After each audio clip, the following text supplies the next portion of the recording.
อาจารย์ครับตอนที่ท่านอาจารย์ได้ทำเปิดโลกมาเนี่ยตอนนั้นมีความรู้สึกบอกว่ามันเป็นศาสตร์อีกอย่างครับตอนนั้นมีความรู้สึกแบบไหนครับอันนี้มันโอ้ยมันกับมันบ่เคยเป็นเนาะครับนั่นแหละมันได้บ้าไม่มันกับว่าเจ้าของเป็นบ้าอืมถ้าเป็นบ้าเจ้าของหัวใจหมดสติหมดทุกคนทุกอย่างมันบ่ครับคอยเรียนรู้ครับอย่าเพิ่งปฏิเสธโอ้สิ่งที่มันเกิดขึ้นแม่นอันใดก็สร้างเด้อที่เข้ามาในชีวิตเฮาศาสตร์ใดก็สร้างชีวิตเฮาอันใดก็สร้าง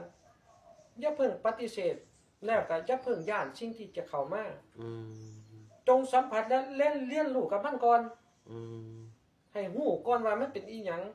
เหมาะสมบ่เหมาะสมดีบ่ดีค่อยว่ากันทีหลังครับเพราะว่าสิ่งที่เข้ามาแต่ละคนเนี่ยมันบ่คือกันครับบางนี่มันอาจสิเหมาะกับเฮาก็ได้อาจสิบ่เหมาะกับเฮาก็ได้คือกันครับก่อนนี่ก็กินหมากเคี้ยวหมากครับพระอาจารย์น่ะอืมลูกจิก็เอาหมากให้เป็นโอ้ครับพาเช็ดหมากนี่เสียแทบทุกอาทิตย์ทุกมื้อก็ว่าได้มันสมัยน่ะครับแต่เช็ดหมากเปื้อนหมดเด้หมากนี่เลอะเลยเคี้ยวหมากมันมีมือนึงบาดนี่ว่ะลูกศิษย์จะเอาหมากเอาไหนบุมาถวายแล้วเคี้ยวเกิดหัวใจเต้นแห้งเหงื่อสะออกไปนี่ครับบาดนี้มือใหม่อ่อนแรงเป็นมันคือหัวใจสิหยุดเต้นเด้เนี่ยอืมคือหัวใจล้มเหลวเลยนะครับ หัวใจคือสิล้มเหลวคือมันอ่อนแรงไปหมดน่ะคือมันกระทันหันเลยหยุดตัวบัดนี้หยุดบ้านนี่ก็หยุดเศร้าเคี่ยวมื้อนั้นอืมมื้อหลังมาก็เลยลองเอาหมากชุดนั้นมาเคี่ยวอีกครับเป็นคือเก่าอืมหัวใจเต้นแห้งสั่น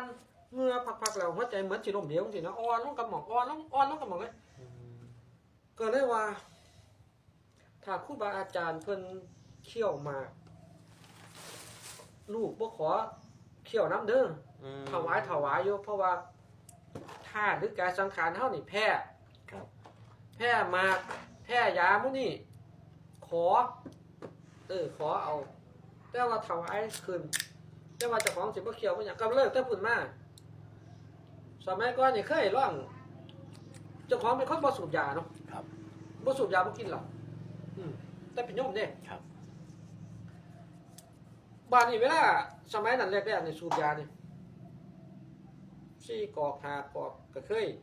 ม่วนต่อม่วนนี่คุยกันเป็นชั่วโมงนี่ม่วนต่อม่วนเลยก็เคย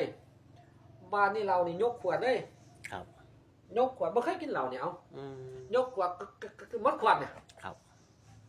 ท้องเนี่ยว่ามันใส่สิมุนมา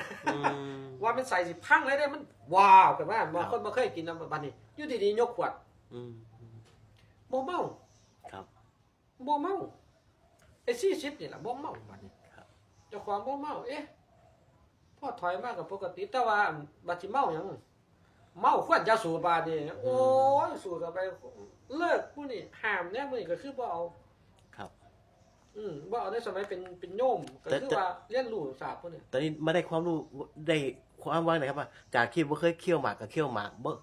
ดื่มเหล้าบ่สูบบุหรี่ก็ต้องมันเป็นเพราะอีหยังค มั รับนสิเป็นของมันเองมันสิเป็นของมันเองมันสิเป็นของมันโดยอัตโนมัติมื้อนี้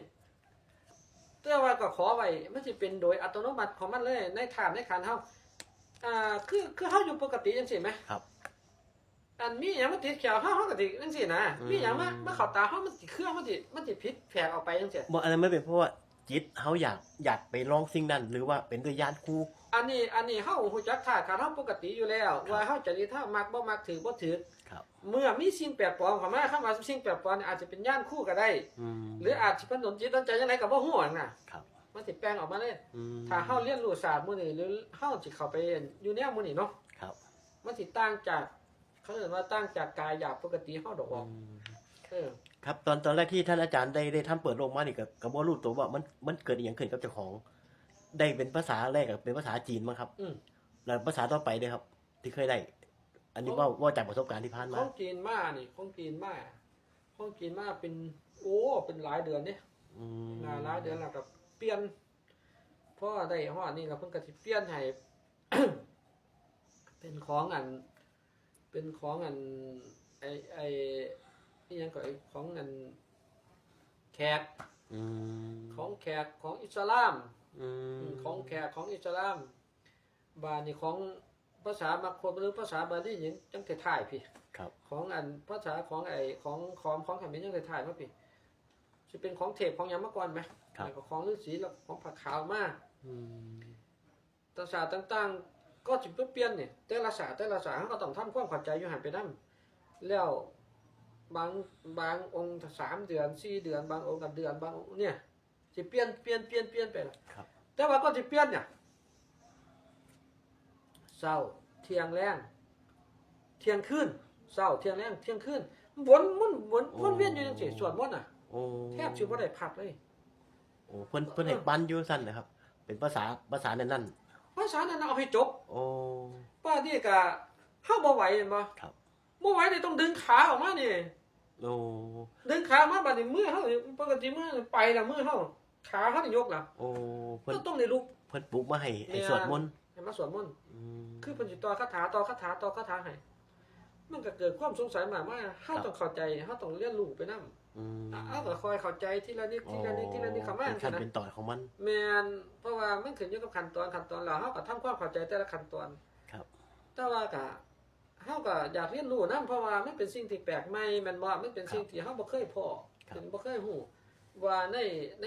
ไอ้โลกซ่อนโลกอันทิพย์ซ่อนทิพย์ อืม มนุษย์ซ่อนมนุษย์อยู่เนี่ย ครับ มันยังมีสิ่งอีหยังต้องเรียนรู้มากมายสิ่งที่เฮาบ่ฮู้เนี่ยนี่ล่ะถึงบอกว่าอย่าฟ้าวว่ามันบ่มีมันบ่ฮู้บ่เห็นเนี่ยมันบ่แม่นดอกอย่าฟ้าวแปลว่าถ้าเจ้าของบ่เป็นหรือเจ้าของบ่สัมผัสคือคนนั้น อื อืม มครับ แต่ถ้าเกิดถามต่อไปครับว่ายังทำบรรลุก็ดีพระคาถาก็ดีทำเปิดโลกก็ดีทำผู้เฒ่าก็ดีนี่4อย่างนี่ มันแตกต่างกันแบบไหนครับ โอ้แตกต่างกันในสิ้นเชิงเลยล่ะ โอ้มันคนละศาสตร์เลยดิครับ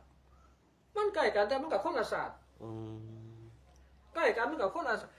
เอาเป็นว่าถ้าผู้เฒ่านี่เพิ่นก็สิย่อเข้ามาเน้นเข้ามาอีกไหม ครับ เน้นเข้ามาในส่วนของผู้เฒ่านั่นล่ะ อืม เน้นส่วนเข้ามาของคู่เก่าคู่บรรพบุรุษนั่นล่ะ ครับ เฉพาะศาสตร์นั้นนั่นล่ะ อืม แต่ว่าถ้าท่านเปิดโลกนี่กว้างออกไปได้บาดนี่ อืม แต่คะแนนออกไปมันบ่ ครับ ว่ายังไงว่าท่านเปิดโลกก็คือเปิดโลกกว้างออกไป อืม ศาสตร์ผู้เฒ่าก็ย่อเข้ามาเฉพาะ อืม บาดนี่ถ้ามารู้นี่ก็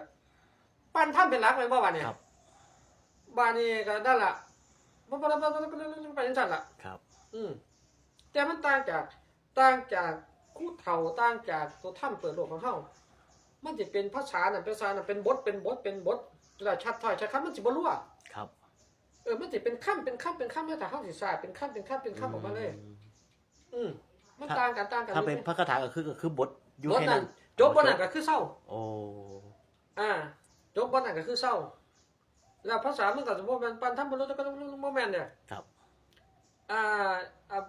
ภาษาบาลีหรือมคธโบราณนี่เพิ่นก็สิใช้คาถาภาษานั่นเลยแม่นว่า ครับ มันก็สิจบบทหนึง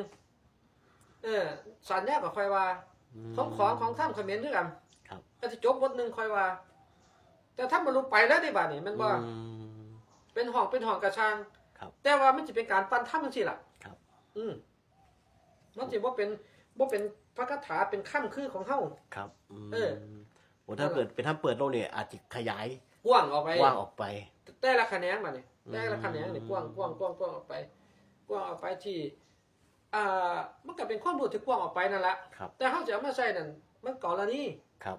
แต่ว่าเฮาต้องคือการกับเฮาเรียนจนถึงด็อกเตอร์นั่นล่ะเอา ครับ บ่ง่ายๆซะถ้าเรียนฮอดด็อกเตอร์แล้วเฮาก็เอามาใช้ว่าไงเฮามาสอนเด็กน้อยประถม ครับ มาสอนเด็กน้อยมัธยมมาสอนเฮาก็เอามาใช้เป็นกรณีคือเก่าเฮาบ่ได้รับความรู้ด็อกเตอร์นั่นมา ครับยังทำเปิดโลกที่อาจารย์ได้มานี่ สวดเป็นบทต่างๆขึ้นมานี่ มันได้อักขระจังหวะต่างๆนี่ถูกคือคนฟังนี่คือเข้าใจ เป็นอักขระเป็นธรรมเนียมต่างๆนี่ แต่ว่าความหมายอาจารย์ได้ความหมายของสิ่งที่สวดนั้นนำบ่ครับ ความหมายเฮาสิฮู้ในใจเฮาว่า โอ้ว่า มัน บท สิใส่ นี้ มาอันใดถ้ามันออกมหานิยมหรือมาออกนั่นออกนี่นี่เขาจะหูในใจเขาเลย โอ้ พระคาถาเขาจะหูในใจเขาทันทีเลย แต่มันบ่สามารถอธิบายเป็นคำเว้าให้คนได้แต่ว่ารับรู้ในจิต ผู้ใดเฮ็ดผู้นั้นได้ อืม ผู้ใดเฮ็ดผู้นั้นหู้เพราะว่าเขาต้องการชื่อถึงจุดนั้นอันนั้นเดี๋ยวสิเข้ามาหาเขาเลย อืม ผมโอ้ เขาจะหูเฉพาะตัวดอกอันมุเนี่ย ครับ เนาะ เนี่ยผมก็เลยสงสัยว่าสวดต่างๆเป็นบทต่างๆขึ้นมานี่ก็เลยสงสัยว่า ลูกความหมายนำบ่คือมันรู้ในจิต แต่ว่าบ่สามารถที่จะ มันหูในจิตของมันอยู่แล้ว อธิบาย ว่า หรือ มันเป็นคาถาใส่สำหรับอันนี้ไหม โอ้ใช่เพราะอันนั้นอันนี้ นั่นแหละ